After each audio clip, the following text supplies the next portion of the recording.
Buenas, un saludo.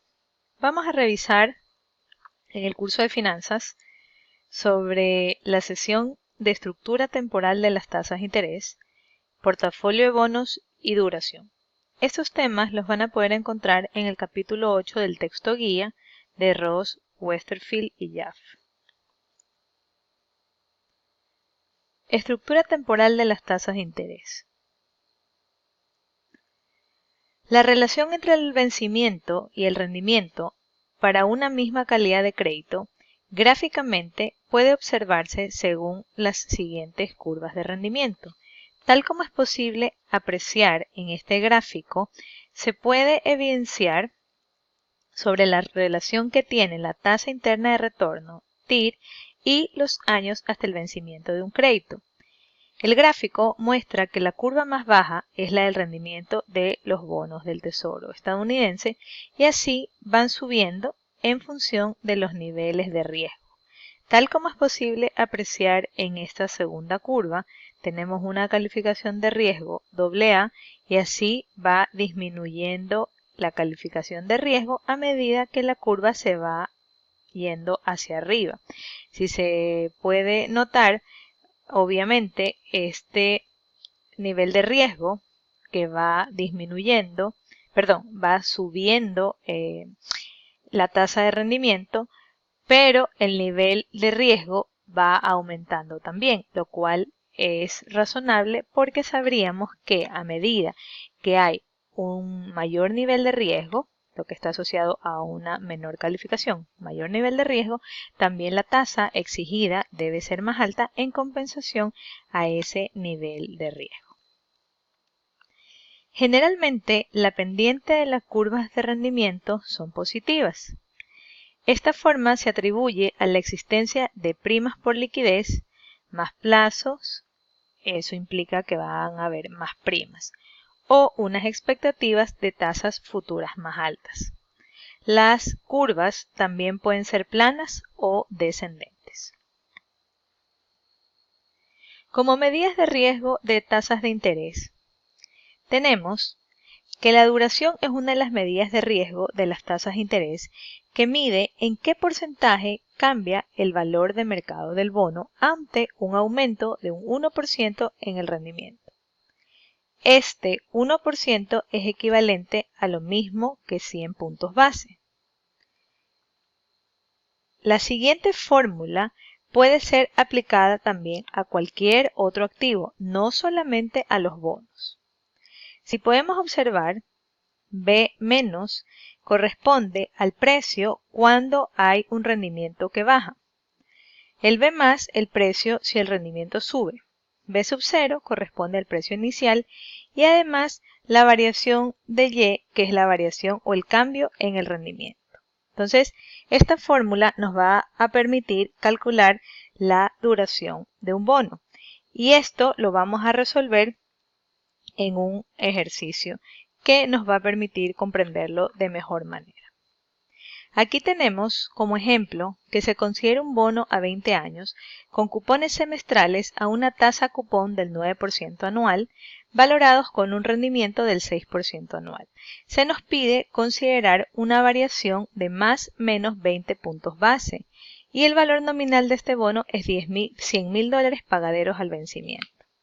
¿Qué es lo importante aquí? Primero identificar, este es un ejercicio como si resolviéramos en matemáticas financieras, donde tenemos que armar un flujo, ya lo vamos a ver en el Excel.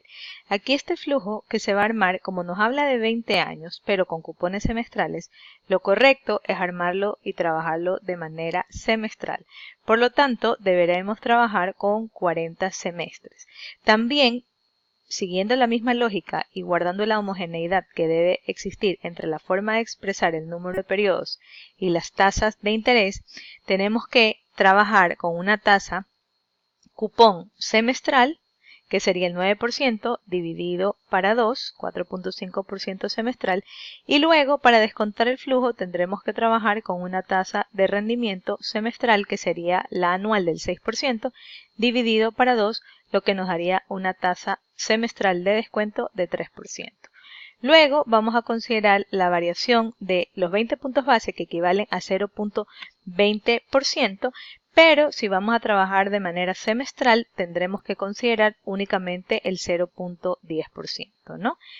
Vamos a revisar en el archivo de Excel, tal como es posible apreciar aquí.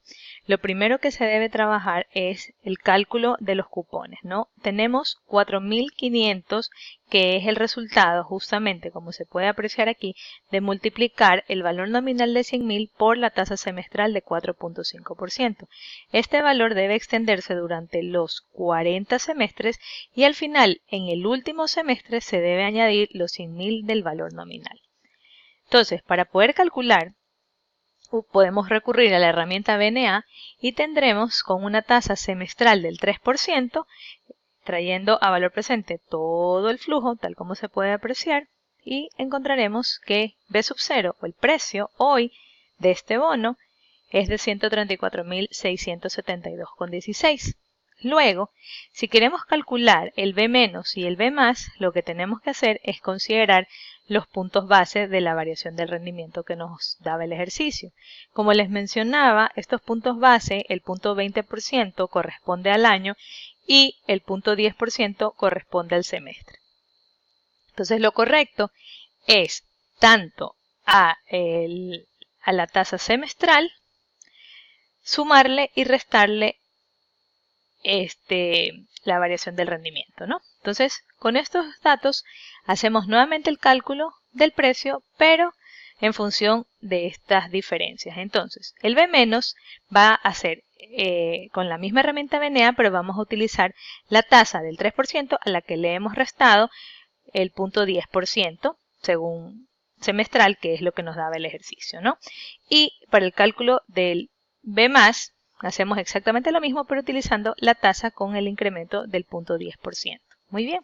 Una vez que tenemos estos valores, sabemos que la variación del rendimiento es del 0.2%, podemos recurrir a la fórmula de la duración, que está dado por B menos B más dividido para 2 por el precio inicial, o B sub 0, multiplicado por la variación del rendimiento. Tenemos todos los datos aquí, hemos calculado, tenemos la variación del rendimiento, que de manera anual es de 0.20%, y reemplazando en la fórmula encontramos una duración de 10.66, tal como es posible de apreciar en esta lámina donde se resumen los resultados. Entonces, ¿qué nos dice esta duración de 10.66? ¿Cómo podríamos interpretar este resultado? Lo podemos interpretar como el cambio porcentual estimado en el precio ante un cambio de 100 puntos base o de un 1% en el rendimiento en dirección opuesta. Es importante resaltar que esto es una estimación, es decir, deberíamos hablar en términos correctos, de algo aproximado. Los resultados calculados se resumen en esta lámina. Además, aquí se deberá poner atención a las características de qué va sucediendo en función de si hay mayores o menores rendimientos. Vemos aquí rendimientos del 6%, rendimientos del 12%. ¿Qué casos se podrían apreciar cuando hay cambios en la tasa cupón? Aquí tenemos tasa cupón del 9% y tasa cupón del 6%. Y tenemos también los resultados de apreciar el número de años de vencimiento. Entonces, tal como se mencionaba, teníamos para poner atención tanto a las diferencias de las tasas de cupón, a las diferencias de los rendimientos y a las diferencias en vencimientos. Y eso nos genera resultados distintos de duración. Justamente sobre ese tema, y tal como se aprecia en esta lámina anterior, se pueden analizar las características que afectan al riesgo de la tasa de interés, es decir, al rendimiento, y se pueden apreciar los resultados. A mayor vencimiento, mayor sensibilidad del precio a cambios en la tasa de interés. Por el lado de la tasa cupón, a menor tasa cupón, mayor sensibilidad del precio a cambios en la tasa de interés. Y en cuanto a los niveles de tasas de rendimiento, a menor nivel de tasas de interés, mayor es la sensibilidad en el precio. Con relación a la duración, como se mencionó antes, es una estimación. La función de precio es convexa al origen. la derivada es una tangente, por lo tanto, los cambios estimados en la función a partir de la derivada son solo una aproximación. Mientras menores sean los cambios en la tasa, mejor es esta aproximación. La aproximación del cambio porcentual en el precio. Si nos fijamos, tenemos menos duración porcentual por la variación en el rendimiento por 100. Entonces, ¿cuál sería el cambio porcentual en el precio ante un aumento de 10 puntos base en el rendimiento? Entonces tenemos menos 10.66% que corresponde a la duración del ejercicio que habíamos calculado, 0.001 porque los 10 puntos base es 0.001 por 100. Muy bien, y este resultado nos da menos 1.066%. Entonces, este resultado también es correcto interpretarlo como un porcentaje. Medidas para portafolios de bonos. El rendimiento de un portafolio. Cada bono tiene un distinto vencimiento, eso es bastante común. Entonces, lo correcto para poder encontrar el rendimiento de un portafolio de bonos es construir un flujo de caja del portafolio sumando los flujos de los bonos que conforman en las respectivas fechas. Calcular la tasa interna de retorno del flujo del portafolio usando como inversión inicial la suma de los precios de los bonos que conforman este portafolio. Entonces, vamos a ver en el Excel, justamente, aquí en este ejercicio tenemos los datos de cada uno de los bonos, tenemos los vencimientos, la tasa de cupón, sus valores nominales, el porcentaje que representan del precio, tenemos el valor de mercado de cada uno de ellos y su rendimiento. Con esa información podemos calcular a cuánto asciende el flujo de cada uno y luego pues la sumatoria de estos será el flujo del portafolio. Notar que en esta celda están las inversiones iniciales de cada uno de estos. Muy bien, entonces tenemos que al final vamos a calcular la tasa interna de retorno con relación a este portafolio, que es lo que nos va a permitir conocer cuánto es el rendimiento. Si nosotros calculáramos un promedio ponderado de los rendimientos individuales, va a ser un resultado inferior al que nos da la tasa interna de retorno del flujo total del portafolio, ¿no? Entonces, también podemos luego recurrir, si nosotros deseamos estimar la duración del portafolio, podemos observar